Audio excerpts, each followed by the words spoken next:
Welcome to another episode of Behind the Dreamers. I'm Jennifer Loading, and we are talking to the achievers, the creators, the magic makers, and the dreamers. These are our friends. These are your friends, and they are living the extraordinary.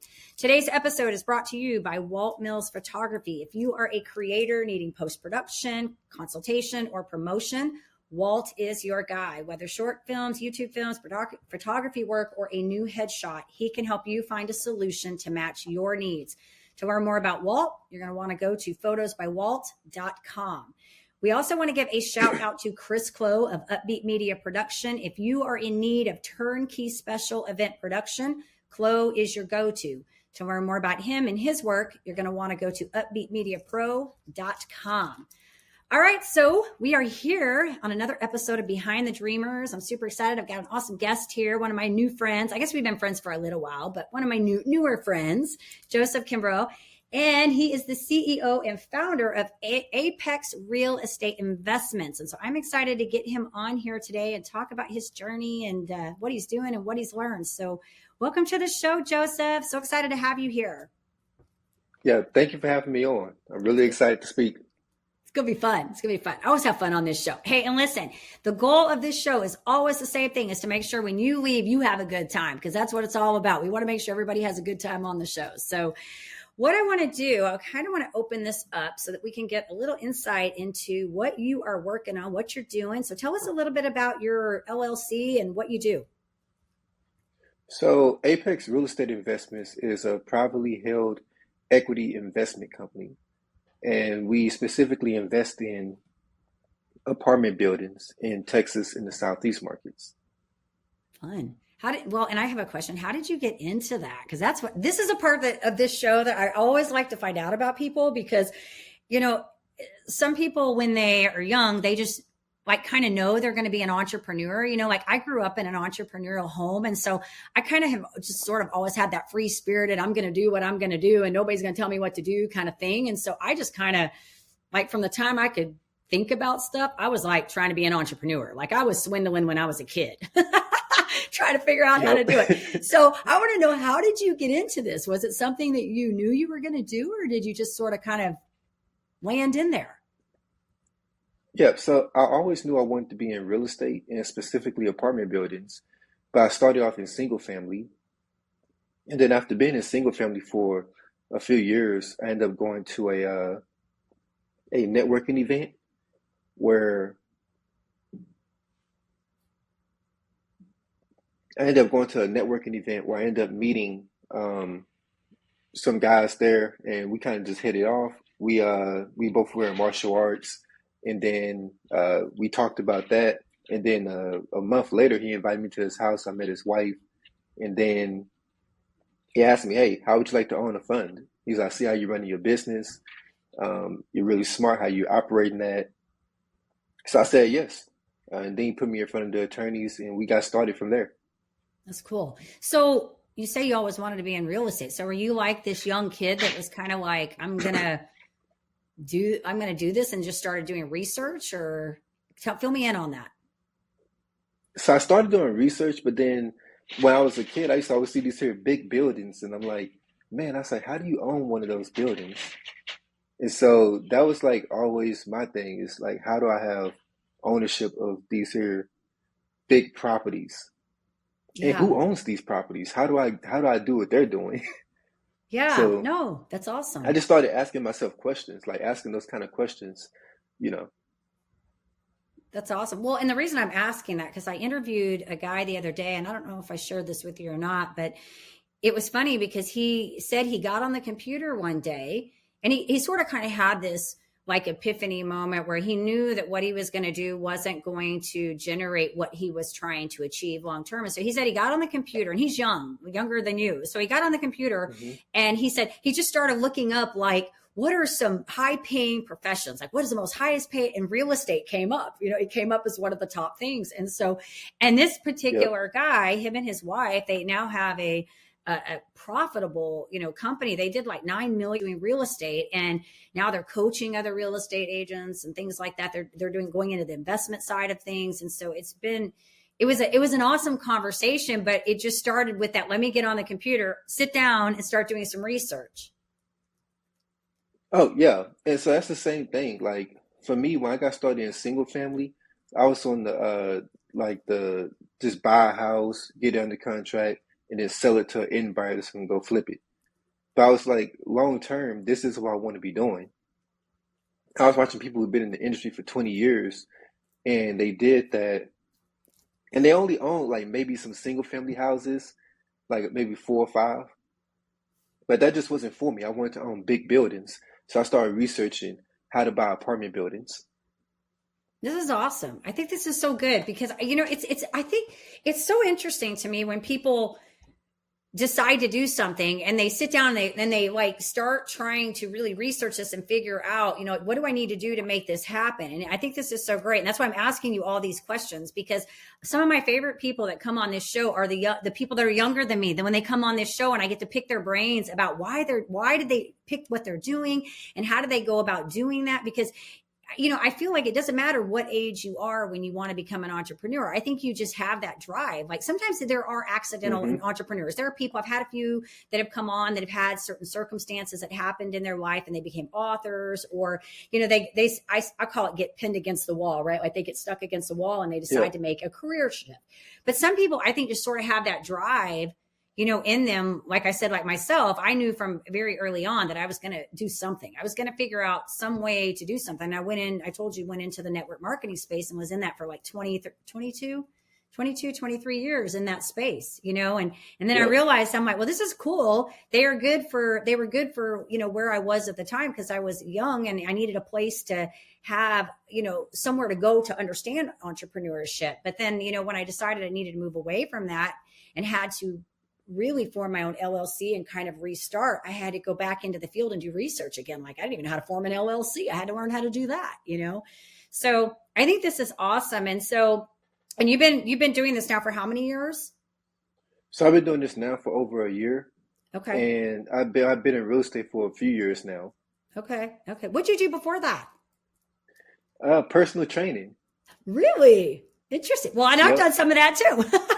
I was an I did it aerobics for two instructor. years. Yeah, I was an aerobics instructor for 7 years in between 1997 and like, I don't know how many years, I guess, figure that out. 1997 to 2005, I was an instructor. And so that's why a Yep. lot of my stuff I talk about, my background is in wellness and all that stuff. And funny enough, like I've always exercised, not when I was younger, but from that point on, I've always exercised. And so when I had my nerve condition, when I started dealing with that in 2012, that's when I got into more of the wellness side, not just so much about like the fitness, the physical part of things, but into the wellness and Hmm. understanding that you can't out exercise, you can't exercise yourself out of a bad diet, right? Like you can't Oh, eat you crappy can. and try to Yep. exercise, right? So, Exactly. so And you're that's a part of my veteran. story Oh, go ahead. also. I'm sorry. What was that? I was gonna say that's also part of my story. With the personal training, is how I got into that is from being in the Marine Corps. And then my then girlfriend, she was like, "Hey," she's my wife now. She's like, "You're fit. You'll be a great personal trainer." And so then I was like, "Huh." I say she might be on to something. Let me do that. But I quickly realized working in the gym, I was like, I'm not making that much money here. I said I'm not. So I was trying to do. I was doing like I was doing network marketing on the side as well, like Amway, as a matter of fact. Oh, I I had remember you joined them. We telling me talked about that this. when we first. Yes. Yep, when we Yes. first met. So I was trying to sell those shakes on the side. Like, hey, if you take this shake, you will look like me too. Well, at least you looked good, Joseph. You weren't like, not looking good, the part. You know what I mean? There's This nothing is like having true. a personal trainer that doesn't look the part and they're trying to sell you a shake and personal training. Oh, I saw that. I've seen that in the industry. Oh my God. Yes. So Well, yeah, and so that yeah, so that's how I got into that. But what was your question? no, I was going to say, go ahead. I forgot what I was going to say, but we were talking about the fitness thing. Oh, I know what I was going to say. I agree with you that there's not a lot of money to be made when you work in those gyms. Because when I was doing the aerobics, we would get paid per class to do that, right? So it wasn't even an hourly thing. It was paid per class. And I would have to do sometimes, 10, 12 classes a week just to even try to make anything. And when you start teaching that many classes back to back, I mean, I was walking out with shin splints and my calves were aching and my hips were aching. I was in my 20s and early 30s at that time when it was going on. I hurt more than I did when I was running, when I was doing that, just because of all the, well, Yep. and also with that too, when you're teaching aerobics, I feel like you're sort of entertaining too. You can't just be like, let me get up there and be this boring aerobics instructor, because then nobody's going to stay in your classes. And so I had I started training at Bally Total Fitness. I don't know if you remember Bally Total Fitness. They were like, I remember. remember the premier gym? So I started training there, and Yep. I had like prime classes. Like I had a Sunday morning at 9:15 over at the Q, which got bought up by 24-hour fitness. And then I had like prime classes at Bally's. And then when I moved here from there to here, it sort of, I don't know, I had to kind of start over. And so I sort of lost interest in the whole thing. But you have to entertain, and it's all show work, just like I think it's personal Yep. training. You still got to keep them engaged with you in that relationship building process, or they just don't want to show up. You know what I mean? Exactly. Exactly. And I realized that like the money part when I was training at this gym, and some of my clients was like coming in, they have Bentleys, Rolls Royces, and these things, and I'm making 17 an hour to train them. I was like, so I started asking them questions. I was like, what do you do? One guy, he was in oil and gas. Another guy, he's in real estate. I'm like, I know nothing about oil and gas, nor do I have interest. But real estate, I do. So that also really started motivating me, being in those environments, seeing those kind of people. As a personal trainer, that I'm there, I'm the one training them. I'm like, well, I want to do what they're doing. I don't want to do this for a long time, for a long period of time. So I just started researching and learning. That's awesome. That's awesome.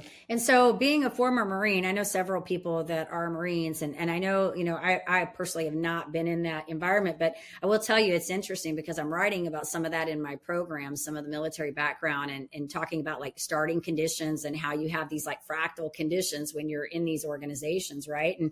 And how those are so important in our business. So I guess one of the questions that I want to ask you is about your work ethic, because it's apparent to me, I've talked to you several times off of this screen, so I can tell you have incredible work ethic and you do what you say you're going to do, which I think is huge. Not just from an entrepreneur standpoint, but from just a human standpoint. Like our word is everything, what we say and Yes. do. And so I guess my question, it's probably maybe a rhetorical. Do you feel like being in the Marines has taught you a lot, helped you a lot in this next kind of endeavor in your life? Yes, it has. And I still remember one of my drill instructors when I was going through boot camp. Uh, I used to move kind of slow with stuff. Like I would like take my time and everything, and he'll be like, "Hurry up, Kimbrough. Time is money. Time is money. Move fast." And so I'm like, all right, let's go, let's go, let's go." And they really taught mission accomplishment. So when you take those two things and you put them together, that really contributes to how I operate in business now. Is what's what is efficient to do for this day, and I plan out for the next day. And I get those tasks done because I know that every task completed is moving me forward and closer to my goal. Yeah, it's a good way to see things, definitely. Because I always say entrepreneurship is not for the faint of heart. It's work, and I think sometimes people have these great ideas that they have things they want to do, and then they're like, okay, this sounds cool to do, but then they get in and realize, oh, this isn't quite as easy as I thought it was going to be, because you've got to learn how to market yourself, and you got to be able to have conversations with people. You got to be able to convert. You got to be able to do all these things with Yep. people, and it's crazy. I mean, but it is, there's a lot to be learned in it. So I guess maybe my next question for you would be, what do you feel like you've learned in this journey? Because you're still young. You've got so much like time to do a lot of cool things with all of this, but I'd love to know what you've learned so far in this journey. Good. Great question. What I've learned so far is I would say I learned a lot about myself because when I first started as an entrepreneur, like getting into it, it was still a lot of that self-doubt. Like, I don't know if this is gonna happen. And then I really saw my first big win in single family real estate. And when I made that first $10,000, I remember the guy wrote the check, Woo! handed it to me in the gym. Yeah, the guy wrote the check, handed it to me in the gym. I looked at it. I went to the bank. They have never seen that much money hit my account before. It took 3 weeks to process the thing. Right. And I was like, man, I was like, so this is what it feels like to actually win. And so then I got the next deal, and that one was a $14,000 check, and that was directly deposited. So I was like, then I set up the actual LLC, and then I started doing it over and over. And then I found myself, I was like, okay, I was like 10,000. I said, I know I can do more though. I know I can do better. And so then that's again how I started asking those questions. And it came back to remembrance. I was like, well, I wanted to buy apartment buildings. So this is cool. So what I learned by myself is that I can't allow myself to get comfortable, in which I did get comfortable in single family because I was like, yeah, I'm making checks, I'm making this here. And I forgot, hey, I need to actually build wealth. So something I learned is that it doesn't matter how much money you make per month, that when it stops Mhm. and you have to start over from zero Right. again. And so that's something that I learned with this here, sitting with this here fund is I had to start over uh, and start building from scratch again. Yeah, that's good, Joseph. So, two things that were coming to mind when you were talking. It's so funny because when I do these podcasts, I'm always having to like listen to you guys and think about where's the direction I'm going to go next with this. So it's like my both brains have to be like working. But two things that were popping in my mind when you said that is something that I learned through the mentor that I work with, and one of those was he said, Jeff Bezos always says it's always day one. Right. Like it's always the start of our day one as an entrepreneur. But and then the other part I wanted to talk about is we were talking about the wealth. And I think that's so awesome because that's one of the things that I'm working on is moving from this operator mindset to this investment mindset. And, when we're running the day to days of our business, we're an operator standpoint, right? Like we're doing all the Yep. grind and trying to get the money in daily. Right. And that's where I'm at right now because I'm trying to build this thing out. And it's like, I don't, it's everywhere. It's like all over because I'm in the midst of building, which is probably the part that I hate the most because I'm the forward facing person. Now I have to be in the back. I have to do both. I got to be forward facing and back. Right. And Yep. so the whole objective of that is that when it's done, then I can move from that operator mindset to that investor mindset and get out of the rat race of having to do strategy calls and all these things I have to do all the time, day in, day out. Right. So I think Yep. what you're saying is important because I think as business owners, that's where the wealth comes in is when you can transition from that side over into that investor side, get your hands out a little bit, right? Let the people take Yep. care of it. You become in the investors. So I like what you're saying and I like what you're doing. At least I like where you're headed, I guess is what I'm saying. Thank you. And then like my first big win uh, after setting up the new business was, and this here goes back into like the whole mission accomplishment because when I set this here business up, I got married also at the same time.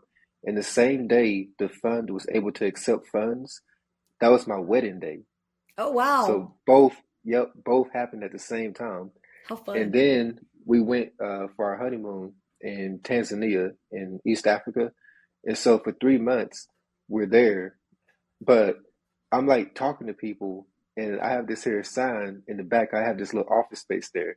And it says Africa. And then I'm like, okay, I'm not raising no money right now. What's the reason why people are not sending? I say it's $100,000 to invest in the fund.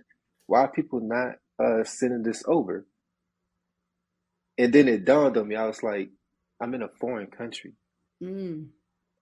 I was like, this is a barrier. I said, I need to come back. And so I came back, and then like my first big win was acquiring 160 units in Charleston, South Carolina. Wow. That was like 3 months after getting back here Wow. in That's Dallas. awesome. That's awesome. Well, and I kind of thought it was funny when you were talking at the beginning about your first win, the 10,000, and they had to hold the check, because they had seen it. And it's so funny because you're at this point, you're like, I don't care. I just want the money. Put it in there. Just get it in my bank account because I earned that. It's like, so, but I Yep. think that's cool. And that's what this is all about is, when you have these wins like this, and I think when you start to see, as I say, like the fruits of your labor start to happen because you're doing the work and focusing on the processes and not the end result, right? Like you're focusing on the activity day in and Yep. day out. And when I used to work, when I was in the direct selling, I used to have to train my team because I was in a leadership position. And so I would say I'm the person that when I work with people, I teach them how to be consistent because I believe in small, consistent effort every single day adds up to big, surmountable results, right? Like you can't go in and just go crazy one day and expect something to happen overnight. But if you do a bunch of small things over and over and over repetitively, and you build up consistency and discipline, then you end up having these things like you're talking about happen. And I think that's where you get those incredible wins. And then you can see that, hey, now here's the proof that I've done the work and just stayed consistent to the process. So I think that's awesome. And you're obviously doing that because you're getting the wins, because those don't just happen without doing the work. Yeah, thank you. It's awesome. daily, Yeah. daily work Yeah. processes. Yeah. Do you have do you do like a checklist for yourself daily, or do you just kind of mentally do this? Like I do a checklist every day, and I've just always done one, but I know everybody's different with that. Yes, so I do. Like I'll write down the four biggest things that need to be done for that day, or I'll put it Awesome. into my phone as reminders, the four biggest things that need to be completed for that day. And then that's why I focus on getting done for that day. So like if I need to write a newsletter, for example, then I'll make sure I focus in on that to get it done for that day. Yeah. Or if I have three phone meetings with potential investors, then I'll make sure I focus more on that and spend less time on, you know, the other stuff. Yeah, this is good. Okay, so one more fun question I want to ask you, because I always say I like, I'm real, obviously, as you can tell. It's like the good, the bad, the ugly with all this, right? Because we've already said that this is Hmm. not, entrepreneurship. There's a lot of great things that come from it, but it's not for everybody to do, right? We know not everybody can be an entrepreneur. So, what I would love Yep. to know from you, being, in your you've been in business now for 3 years, whatever. A little bit before that you were doing personal training before that, so you went from military, kind of started working on working at these places, and then went on your own. I'd love to know what was maybe the most challenging thing for you getting into this entrepreneur space. The most challenging thing for me getting into the entrepreneur space was, I would say, the lack of money starting out. Mm, yeah. So I really had to. So even when I was a personal trainer, that wasn't paying me enough. So Right. when I first started learning real estate, I had to take like free mentorship from this guy that I came across. And then I learned real quick that free mentorship is not the best mentorship. Right. You want to get in front of people who they value their time enough to say, hey, this is gonna cost X amount. And I'm gonna teach you this and get straight to the point. I literally used 2 or 3 years under mentorship with that guy where I could have gotten to the point quicker. Mm, So I would say that was a challenge for me, is that at starting out, I got into entrepreneurship and I wanted to do everything the free way. Let me go YouTube. Let me go talk to this guy here because he's doing it free versus paying 4 or 5 thousand to this guy who's going to get me straight there. yeah. So I would say take time out of it. You want to get to your destination as quickly as possible. Yeah, that's good. That's good. And I think maybe you can answer this for me, but would you say that, I mean, obviously, if you're getting the mentorship is important, right? And like you get what you pay for, right? Like it's, Yep. You get what you pay for. yeah, yeah. Well, and I think a lot of us, all of us, I mean, really at some point or another had to start out, right? Like we had to start. We're not usually just handed money. And so we have to get resourceful, right? I will say you become industrious when you need to make things happen. But I think the big Exactly. thing here, maybe the message that you're sending is that it can be done if you're willing to do the work, if you're willing to stop making excuses and say, I'm going to get it done. I'm going to, Exactly. you know, I would say like to put in perspective of what I did to get extra money to even get into like real estate and to get into these things. mhm. Are you familiar with Petty Cabin in Arlington, I've where the heard of it, people but with I'm the not. little bikes, people with the little bikes that carry people up to the stadium on those bikes? Yes, yes. I mean, I know. Yes, Yes, yes, yes. I did that. Did I did you? that as a yep. I That's did so that to awesome. get extra money on the side while being a personal trainer. Exactly. I, So I did hey, that I to, yeah. applaud you. Even got sunburned in Houston. That's That's so that's funny. how committed I was. That's how committed I was. Like I'm going to do this. So I even got sunburned in Houston. That is so impressive. I'm telling you, like, way to be just like an overcomer, you got to do what you got to do, and I've done crazy things too when I've needed money. There's things, I mean, I just say, if you believe in whatever it is you're trying to do and you're passionate about it, you do what you got to do, you know? Yep. I have a friend that, here's a funny story. I'm going to tie this all together and you're going to laugh at this because I met her when I was teaching aerobics at Bally's in Houston. And at the time I was late 20s. She was like a late teen. Like she used to come in with her aunt into my classes and somehow I met her. And then she got on my Mary Kay team and became one of my consultants and I mentored her. She even watched my kids a couple times. I mean, it's a crazy story. Well, I ended up moving here and then I think she got out of Mary Kay and she married a police officer and she went into real estate, started flipping houses. And I don't know how she started out. I had her on my show and I can't remember how she started out, but this girl had absolutely no money, came from just the odds. She was in an abusive relationship when I met, I think she was in a marriage when I met her. He was abusive. She left the guy, had young kids. I'm talking like toddlers, like 2, 3 little girls. And then she later on, I see her, I still follow her on Facebook, but I see her and she is all like completely a different person now. She's got into real estate, started flipping these houses and became like this just really awesome house flipper in Houston. And then started getting rental property. And then she started training other people on how to do the same thing that she had learned to do. And now she's doing incredible. In fact, I had her on my Starter Girl show probably a little over a year ago.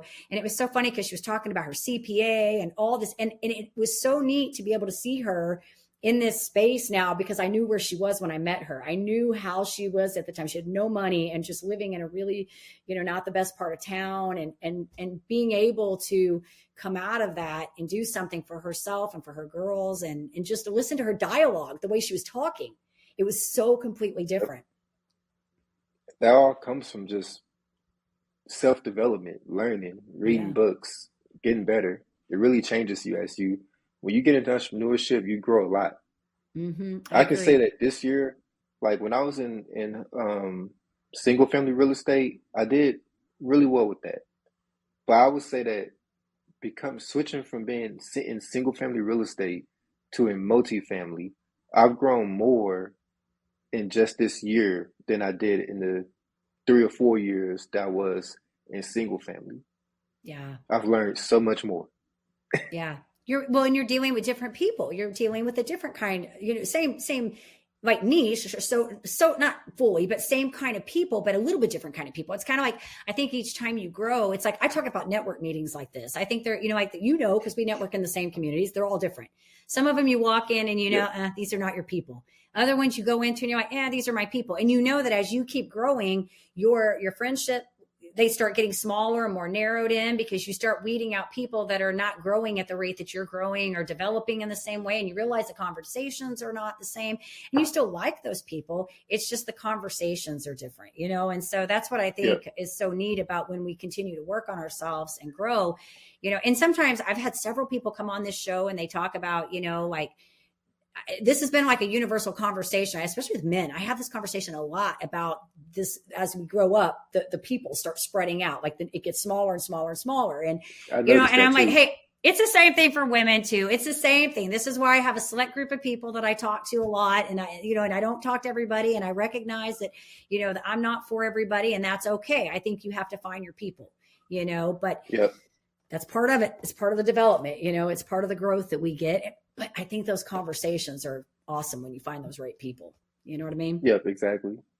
I noticed that as well when I had switched over and the people I hung out with in single family, they just kind of dispersed. When you got to the next phase of your growth. I was like, okay. Yeah.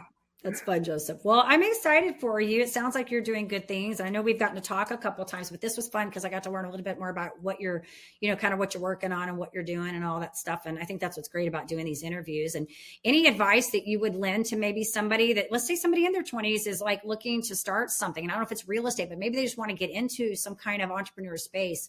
What kind of advice would you offer them? I would tell them as far as great advice, I would tell them to jump right into it and start learning immediately.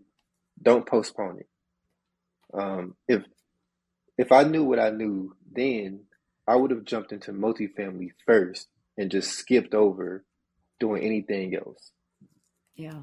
Because, and then I would have, so yes, so I would say just jump right into it. Whatever you want to do and just start figuring it out. And Figure it just out. trust that you'll get it figured out. Yeah. You No got to be toe willing to take dipping. those chances. Yeah, no toe dipping. You have to be willing to take those chances. You got to dive in, right? Just jump in. Exactly. I know a lot of us do that, but it's funny that you say this because I was telling somebody the other day, if I knew everything now that if I knew everything then that I knew now, man, I'd have been a rock star. Like I would have had it all figured out by now. But you know what? We're all on our own journey. And that's part of this process is that I think some of us have to get hit in the, head a few times before we go, that is not working. Stop making the same mistake. Do something different. Right. But that's our journey, and that's what I think is so beautiful about Yep. this is that we get to, there's no, I would say you're never too old to try to do something unless you physically can't do it. If you have a physical limitation that says you can't do it, then don't do it. But I think you're never too Hmm. old to do something that you want to do if you believe in it and you feel passionate about it and you're willing to do the work. Exactly. And you're never too young either. Exactly. Exactly. That's good, Joseph. Yep. Okay, this has been awesome. I have a couple fun questions I want to ask you, totally off of entrepreneurship. This is just like what I call rapid fire. And it's just kind of fun Okay. because it lets the people say, who's Joseph, right? Like he does this real estate, but who is he outside of that? So I want to Yep. know, what's the first concert you ever went to? It was a Shinedown concert on Shinedown. Marine Corps Base. I remember A Shinedown. Shinedown. I remember Shinedown. It was one of Shinedown. their, yep. And a guy, a Marine in a Spider-Man suit got body slammed because he was jumping on people's back. Oh So my gosh. that's the first concert like that I went to. And yes. Awesome. Awesome. That's one of my favorite questions. Okay. What's your favorite guilty pleasure food? Your favorite, I know you don't eat bad. So, but what's your favorite junky thing, like the worst thing that you love to eat? I say hmm, there's I say chocolate. That's not even that Yep. bad for you. Yeah, chocolate cookies. Chocolate cookies. Um Okay. yep. And then and Cinnaholic. Yes. They have those Cinnabons. It's like vegan Oh, Cinnabons. yeah. So, okay. So this is reminding me, Jay Mamie, right? Jay Yes. Mamie. Okay. So he came on my show and I think I want to say it was Cinnabons because, he does the bodybuilding stuff, right? Like he's the same thing too, does the fitness Hmm. stuff. And I asked him that same question. I always remember things about my shows, just so you know, every show I remember something. It's like crazy. I remember him. I asked him this, and he said, "I think it was Cinnabons." He was He was talking about something donuts that he does it because he never eats them, and then like that's like his one guilty thing that. And it's Hmm. so funny when I ask this question because I don't eat a lot of junk either, so I have to like think about it. And I'm like, my big thing right now is this like low carb vanilla yogurt that I found. Like I don't even like yogurt, but I like this one brand. In fact, I like it so much that they don't have it in the store. And Friday, I had to order groceries from Amazon Fresh because I wanted 3 tubs of that yogurt. That yogurt.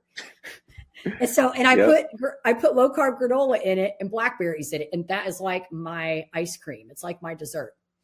Oh, speaking of ice cream, I would say Cold Stone also. Yeah, I The like ice chocolate cream. ice cream there. So you like chocolate? That's a given. Yes. Chocolate Yes, a cookies, chocolate, and preference. chocolate ice cream. Yep. That's good. That's I've, good. I've been like that since I was a kid. But funny story, when I was a kid, I was actually afraid of chocolate. Well, I didn't like chocolate for like a long time. Like I hated it. And then one day after I did keto for 2 years, decided I loved chocolate. My mom's like, "What happened? What happened to you? Did alien get you?" Because like when I was a kid, every time I'd go to school and they forced us to take milk, and if there was no white milk, we had to take a chocolate. I'd stick the chocolate on somebody else's tray. I just wouldn't even drink because I did not like chocolate. Now I like chocolate. I don't know. Weird. All right. What a favorite book? Do you have a favorite book that you've read? Yes. I would say my two. I have two really, but I'm trying to pick which one I wanted to. I'll say How to Let's get Be both. Rich. Yeah, Okay. How to Be Rich and Outwitting the Devil. It's good. How to Be Rich because he teaches you, like one of my favorite parts in that book was J. Paul Getty speaking about how his father raised him, and he was saying that he never saw his dad have anything super lavish or that type of stuff. Instead, his dad taught him that the purpose of being an entrepreneur and having a business is so that you can take care of the men that work for you, because you're Wow. also taking care of their families. So it's your duty to make sure that your business is running smoothly and afloat. And then Awesome. outwitting the devil, I like that one because Napoleon Hill, he was more um, how can I say? He was interviewing the devil, is what it was saying, the Okay. whole storyline of it.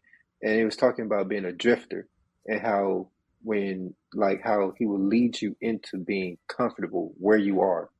And so you have to immediately break that cycle and get out of that so you can keep moving forward. And so that's kind of how, when I told you in single family how I got comfortable, I remembered Hmm. that book and I was like, no, I need to break this and get uncomfortable and do something Bam. different. Awesome. Awesome. Well, I love that you could figure out those books. You know what you've read. So, and us that read, we know. I have like several books that, like, when I work with my clients, it's like I tell the same books that you need to pick up every time. Same one. Had a client tell me, she says, "You keep talking about this one book all the time." I said, "Because you need to read it." Like, I think every kid coming out of school, it's Stephen Covey's Seven Habits of Highly Effective People. Like, I think every I like that kid one. should read that in high school. Like, you should read that book, because it's not just even about good work ethic. It's like good human condition, like character, you know? And so I'm like, Yep. everybody should read that book. And so I talk to all my clients all the time. I'm like, if you haven't read it, you need to grab that book. So, all right, Joseph, this has been awesome. So if our audience wants to get in touch with you, let's say they want to learn a little bit more about your work, or maybe they want to reach out to you, I don't know, for something. Maybe you got something they need to know. Where do we want to send them? You can send them straight to LinkedIn, which is going to be the www.linkedin, in, and then it's just real J Kimbrough. So it's going to be the guy with the blue suit jacket. We'll find you. I'll make sure when this goes out that we get you tagged and stuff, so that anybody on there can find out where you're at and stuff. So I'm Okay. excited for you. You're doing awesome stuff. So good stuff. So thank you for coming on here and sharing and being authentic and real. This is what our audience likes to hear. They like to see people doing extraordinary things. And it's fun that we can get people from all walks of life and different stories and backgrounds, and kind of, highlight and showcase what they're doing, and to make the world, I say, to make the world a better place. Yep. It's awesome. Thank you. Yeah, Thank you for having me on. absolutely. Absolutely. All right. To our audience, I want to say, if you enjoy our show, go check us out on your favorite podcast platform. Maybe give us a rating on the Apple Podcast, or hit that subscribe button on YouTube, so we can keep sharing these incredible stories. And I want to leave you guys with a parting thought. In order to live the extraordinary, you must start. And every start begins with a decision. You guys take care, be safe, be kind to one another. We will see you next time.